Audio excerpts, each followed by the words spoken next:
All right, what's up, Star City Blood Bowl League coaches? Welcome to round 7. This is the last round of season 9. We've had a great season so far. At the end of this round, we're going to jump right into a knockout playoff. All 16 teams will be in that playoff. We'll seed them from 1st to 16th, and then we'll go into battling out to see who will be crowned the Star City Blood Bowl League champion. Everybody's got a shot. Doesn't matter if you're the 16th seed or the first seed. Some of these teams took a little bit longer to skill up, and so some teams are finding their groove a little bit later in the season, and this will probably become apparent as the knockout round begins. So, kind of diving into the standings, looking at the Blue Ridge division, we've got the Hexaodal Hexers and the Squared Circle in first and second place with 10 points. Northwestrian Raiders in third place, and fourth place we have the Chortling Chorfs. Fifth is Eerie Mazes, Scumdogs of the Universe. Sixth, Cirque du Sucket. Seventh, and Shadow Legion in eighth for that Blue Ridge division. In the Mill Mountain, we've got the Caraburg Lancers, Eldorado Dodgers, Half Pine Hellions, Sanitation Workers, Jurassic Prowlers, Camino Commandos, Safari Sorcerers, and the Bone City Death Squad. So right now we've got 4 teams in the league that are all tied at 10 points going into the last round. So that'll be good to try and figure out who ends up breaking that tie, getting that first overall spot to likely play against either the Bone City Death Squad or possibly Shadow Legion, depending on how those last couple rounds end up. Looking at some of the teams that are performing a little better right now and late into this. So the Hexers, the Slan, they have picked it up since their first 2 games, where they drew the first 2 rounds, but they're on a 4-game win streak. And consequently, there's a couple other teams. The Cirque du Sucket had kind of a slow start. Then they were picking it up a little bit, and then they've kind of fallen back a little into a couple losses these last couple rounds. So they're looking for a win. We're looking at some of the other teams. Eldorado Dodgers are coming off of 5 total wins in 6 rounds, only 1 loss, and that was to the Caraburg Lancers. And then the Half Pine Hellions, the Halflings suffered their first loss last week after surprising everybody, going 3 wins and 2 draws in the first 5 games.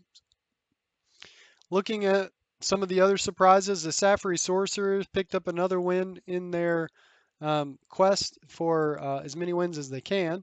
And then the Bone City Death Squad are still looking for their first draw or win in the season, being outscored by as many as 13 touchdowns thus far, which is the worst net touchdowns so far in the season.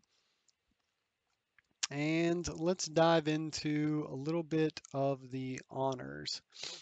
So let's start with the team honors. So most valued team right now, 1295, the Caraburg Lancers. We've got a couple other teams in the 1200 range, 1250 range. Hexaodal Hexers is 1290, 1250 for the Eldorado Dodgers. Most fame, we've got 2 teams with 6 fame. That's the Squared Circle of Caraburg Lancers. Most experienced right now, the Eldorado Dodgers and the Camino Commandos and the Sanitation Workers have all accumulated over 80 SPP so far in these first 6 games. So it really looks like it's most of the Lustrian Super League that is being able to combine for more SPP so far early in the season. Looking at most versatile, and that includes fouls. Right now, Squared Circle is in there, probably because of fouls and injuries. Looking at most scorer, right now we've got 4 teams that have all scored 12 touchdowns through 6 games, which is averaging 2 per game. That's the Eldorado Dodgers, the Hexaodal Hexers, Sanitation Workers, and the Jurassic Prowlers. Best defense, right now there's 2 teams that have only allowed 4 touchdowns so far this year. That's the Eldorado Dodgers and Squared Circle. Most beast is being won right now by the Eerie Mazes, the Corn team, that have 17 casualties, so they've pulled out ahead over the Eldorado Dodgers, who only have 12. Most injured team so far is not a surprise. It's the Snotlings from Squared Circle with 28. And so far, there's 2 teams that have killed 3 players. The North Lustrian Raiders and Cirque du Sucket have each killed 3 players apiece. Most dirty play right now, we've got 20 fouls committed by Squared Circle, 13 by the Half Pine Hellions, and so they're leading that. They're also equally caught, but it looks like Squared Circle is fouled 20 times and caught 19, so they need a little bit of sneaky good, unless that's counting some of their secret weapons. And then the same thing, the Half Pint Hellions have only had 4 sent off. Most completions so far, the Camino Commandos have thrown for 11 completions, and the Sanitation Workers have thrown for 8. Most interceptions so far, we've got 3 teams that have recorded 1. The best stunty team right now is Squared Circle with an 83% win ratio. And the best run right now, we've got 3 teams that have won their last 4 games, or have had a consecutive run of 4 games, which is the Hexers, Eldorado Dodgers, and Careburg Lancers. And right now, the worst run is held by Bone City Death Squad, who have had 6 consecutive losses. All right, we'll jump to player. So looking at the player stuff, most valued player right now is Nuh-Uh, who is a Bloodseeker for the Eerie Mazes, sitting at 160K. Most valued big guy is Blothar the Berserker, the Renegade Minotaur, at 210K. And we've got 2 stunty skink runners that are both valued at 100K. That's Gamma and Iota.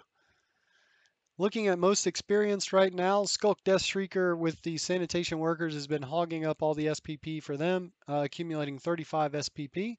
But we've got a number of other players that have accumulated over 20, 25 so far. So right now, Skulk Death Shrieker has kind of a lead on the Spike Magazine Player of the Year, but we'll see how that ends up. Most versatile right now is Cody with the Camino Commandos, so far with 13 versatile points. And most score right now is Skulk Death Shrieker, accumulating 10 touchdowns so far for the Sanitation Workers. Looking at most beasts, we got Peacock's Distracting Talent and Nuh-Uh. Blothar the Berserker, each having 5 casualties apiece. Most injured is Azcoatl, which is a lineman for the Hexoatl Hexers, who's been injured 4 times in 6 games.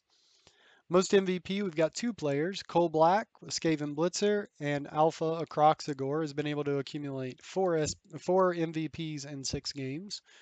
And looking at most dirty play right now, it's Kumzak, who has 10 fouls committed. Bregazil Maggot with the Half Pint Hellions are close behind with 8 fouls committed. Most sent-offs is right now the Pump Wagons and the Fungus Flingas, which is no surprise as their secret weapons.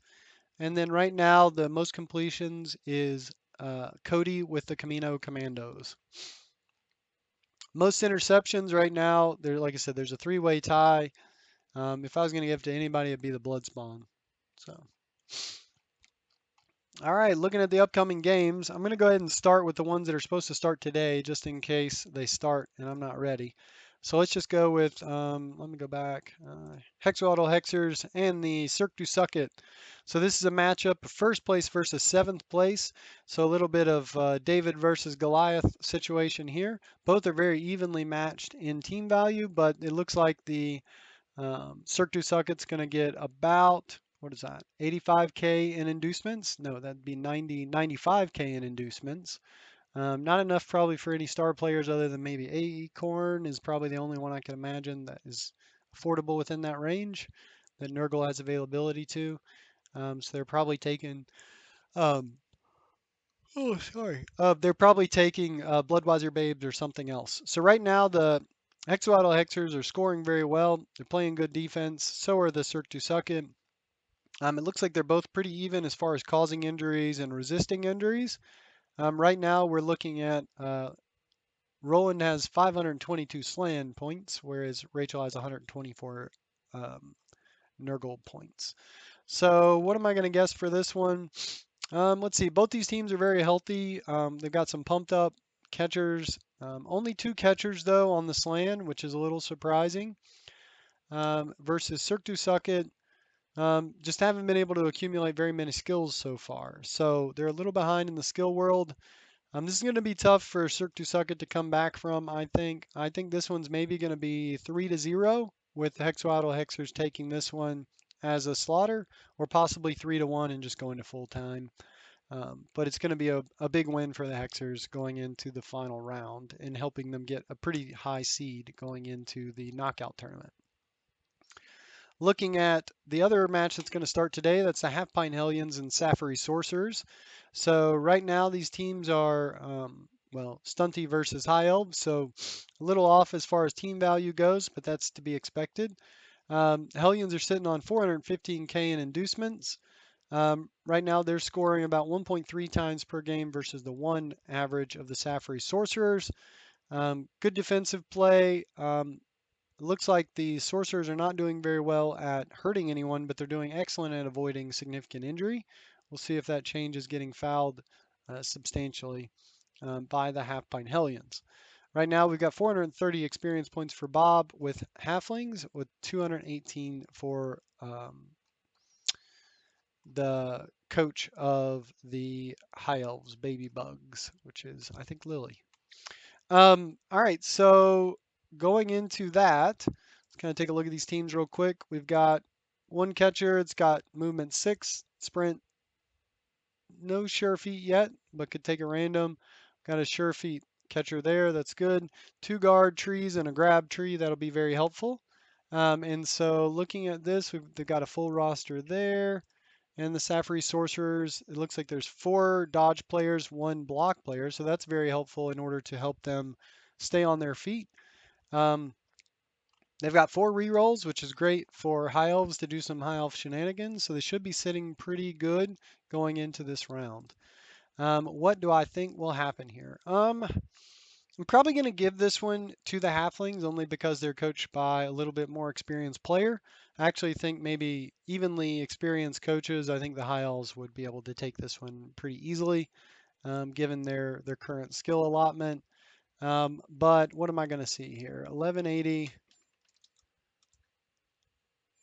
1180, 820. We're talking 360K in inducements, 100K goes to the Master Chef, so 260. Probably going to see Rumbelow, probably going to see Cindy. Go in on this as the star players. Cindy loses a little bit of effectiveness because of the ability of the elves to catch and throw back, but it's still worth taking, I think, just for the high upside. I think this one's going to go to the Half Pint Hellions. I'm going to say 2-0, might be 2-1. 2-0 is what I'm going to lock in, though, for now. All right, so going back to the top here, we got the Erie Mazes and the Shadow Legion. These are 2 teams that are kind of battling to stay up in a higher category. We got the 5th place Erie Mazes against the 8th and bottom place Shadow Legion. Both of these teams are pretty close in team value. Both haven't been able to find the end zone very much this season, but are otherwise pretty evenly matched up. Pretty evenly matched as far as race points go, as well as familiarity of races. Couple skills on multiple block, not super helpful against the vampires. But what are we dealing with here? Couple block. They're a little behind there in skills, and it looks like I've got a dirty player, accurate thrower, pro block, kick, block, wrestle, running, pass.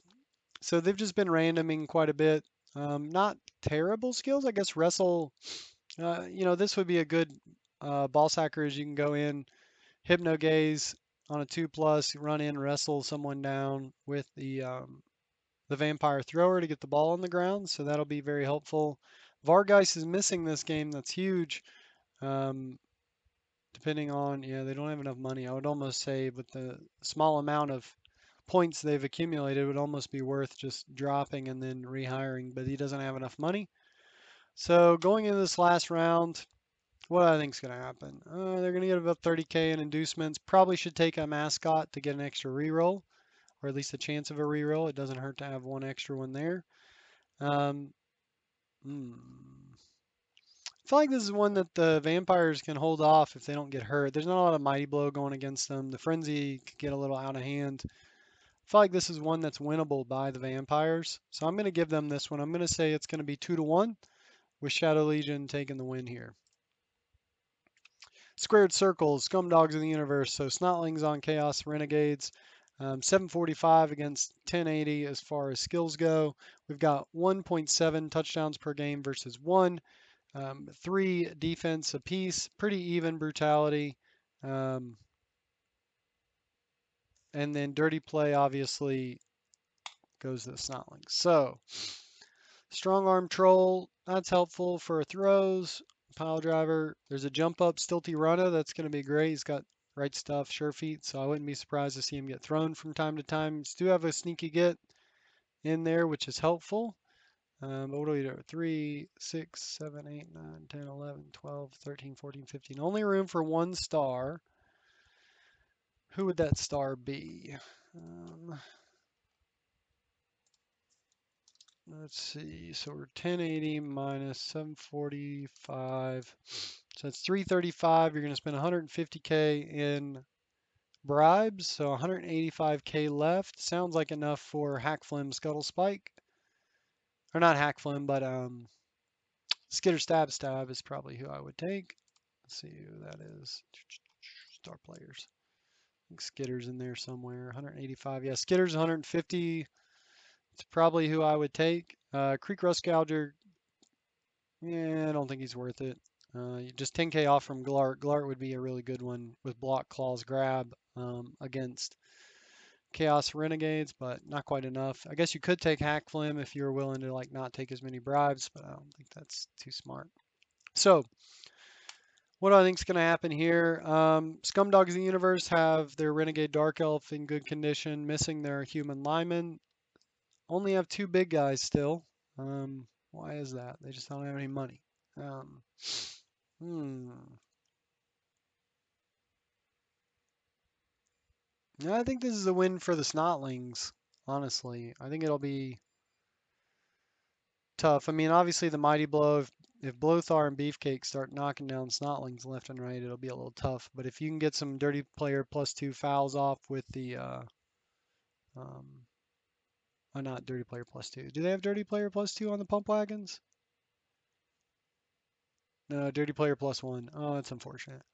But still, I think if you can get some good fouls off, you can get those big guys off, then things will get a lot easier for the Snotlings. So I'm going to give this one to Snotlings. I'm going to say it's 2-1. Chortling Chorfs and the Northlustrian Raiders. So this might be one time where the Northlustrian Raiders get a little messed up by the tackle of the Chorfs. They are missing one guard guy. Right now they got 90K in the bank, but they'll probably be holding on to that in case they have someone die. Couple guard, a block, sure hands, dirty player, pretty unleveled, unskilled blitzer so far, unskilled minotaur, a couple randoms that could go around. So 1190 versus the 1150. Messed up Eagle Warrior, block sidestep. Excuse me. One unskilled Jaguar blocker, and then one with block, block. So a lot of block dodge, not a ton, but a handful that should be enough to do some damage. What would I do here? Oh, I guess who would I think will win this? I think if the Chorfs can keep basing up, the Amazons using tackle to knock them down, they'll be in pretty good position. I would probably look to foul with the Hobgoblin with Dirty Player on the blockers and get them off the field as soon as possible because defensive taking away your guard ability is not great. As the Northlustrian Raiders, you're going to want to keep your blockers side by side as much as possible so that they can help each other with defensive. And can't be assisted against as easily, which will mean that you're mostly as the Chorf's going to be throwing one dies unless they're hit with something that doesn't have tackle onto your block dodge blocker. Anything that hits the ground, I'd probably be fouling as the Chorfs, see if you can get it out. I think you're going to need the numbers to stay up with everybody. So what am I going to give this? I'm going to give this one 2-1. I'm going to give it to the Chorfs. Go from there. I'm hoping for lava bombs on the kickoff event. Next, Jurassic Prowlers, Stunty Lizardmen against Eldorado Dodgers. So pretty rough matchup for the Prowlers, but they've got a diving tackle prehensile tail Croctagore. Maurice likes to dodge, so probably will be dodging. Couple wrestle skink runners. Otherwise, everything's saving up for a secondary. This actually, nope, doesn't have a secondary yet. That one's almost there. So why does it say it needs 8? Oh, I see 18 to skill up there. Okay, pretty pretty low key there. Eldorado Dodgers, lots of block, lots of dodge. Some wrestle dodge, block dodge. Defensive strength 4. Hmm. I think I'm going to give this one as a draw. I'm going to say it's going to be 2-2 for both these teams. I think that the Prowlers will be able to keep up with scoring, but they're going to get hurt through this game.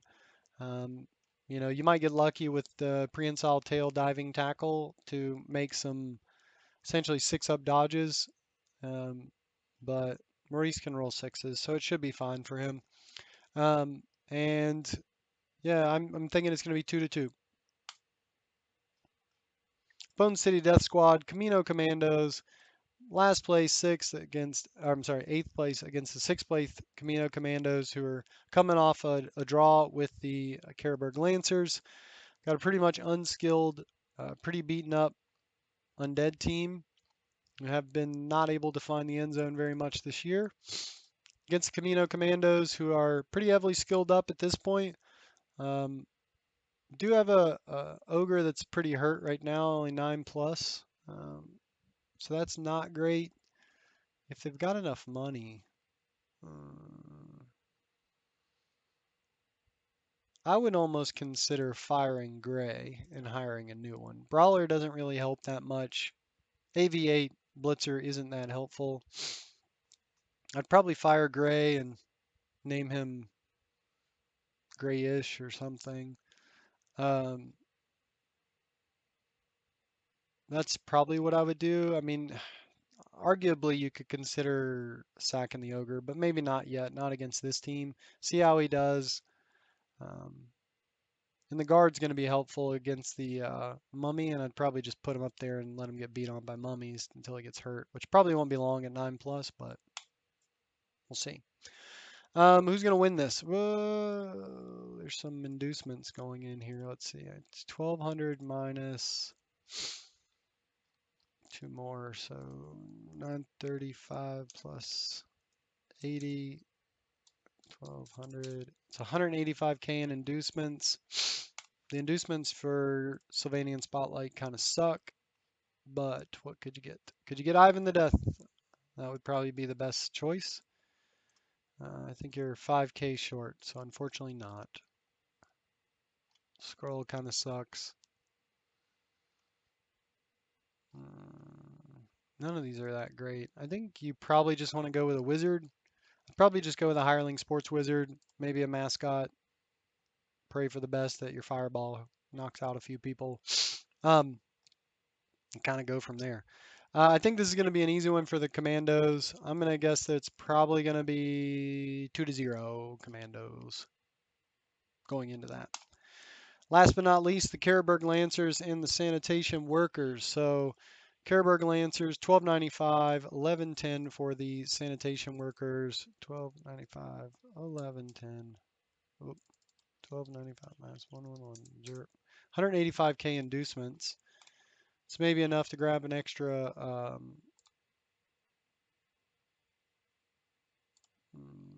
Who would you take? Maybe take Skitter. Not enough for any of the others. Maybe take Skitter. Maybe you take Bomber. Any of those would probably do pretty well to help you out. Only really all the skills are really on 3 dudes. So that's really probably where the Lancers will be focusing on removals. Only got skills on 4 dudes on the Lancers, so it's not like it's much better here. Have a fresh Noble Blitzer because they had one die. So that hurt a little bit. Still got 105K in cash. Going to be having 12 guys, so they got an extra dude to lose and still have some people left.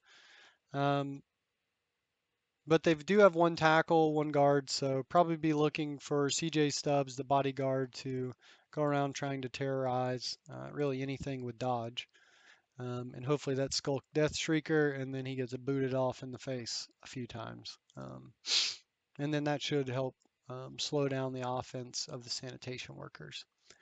Both of them are doing pretty good finding the end zone. The Sanitation Workers a little better, but the Lancers are playing a little bit better defense. I'm anticipating that the stand firm abilities, and block dodge will also come in handy to preventing some run bys of the gutter runner. And then it actually looks like there's more fouls committed by the Imperial Nobility than the Underworld Denizen. So who's going to win this one? I don't know. It's probably going to be a draw. I'm going to say it's really hard for the Lancers, because I coach them, to find the end zone more than twice at best. Even finding it more than once has been difficult in a lot of matches. So I could see this one going to sanitation workers. I'm going to say it's 2-1 with the sanitation workers winning this one. Um, but hopefully I can round up some SPP for the Lancers going strong into the knockout rounds. So with that, I think that takes us through all of the last round. Like I said, I will post once this round finishes the bracket for the 16 team playoff. It'll be number 1 against number 16. We'll reorganize as possible, so you may play someone outside of your division. And the first tiebreaker I think is points, but then it goes to the Somberger score. Um, so that's this one here, SBR. So you can kind of get an idea. So right now, first place outright, if the league ended today, would be the Hexawaddle Hexers, followed by 25 points would be the Lancers. Then it's tied again. I don't remember what the next one is. Net touchdowns probably. It's +4, +8. Probably the Dodgers. Then the squared circle, and kind of go from there. But it really doesn't matter because we're going into the last round. Things can still change. Nothing's sealed in yet. Nobody's got first place, so lots of action still to go. So excited to have everybody play their matches in the season and get into the playoffs and enjoy the summer after that for a couple months till we fire up again. So everybody have a good last round and see you on the pitch.